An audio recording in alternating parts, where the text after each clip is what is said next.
VKR TV VKR voice ఇదే నిజం. మళ్ళీ ఒక మంచి ముచ్చటెత్తుకొచ్చిన. యాక్చువల్లీ గ్రేటర్ హైదరాబాద్లో 282 చెరువులు మాయమైనాయంట. ఎంత దారుణం ఇది!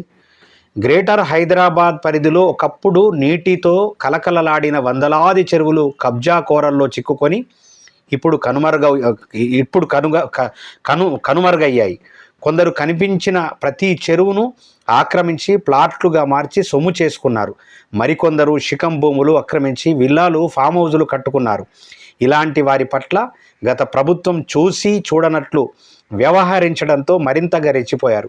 కబ్జాలతో హైదరాబాద్ చుట్టూ ఔటర్ రింగు రోడ్డు వరకు 282 చెరువులు మాయమైపోగా మరో 209 చెరువులు ఆనవాళ్ళు లేకుండా పోయాయి. అబ్బా అంటే సుమారుగా 500 చెరువులు అన్నమాట. వాటి బారిన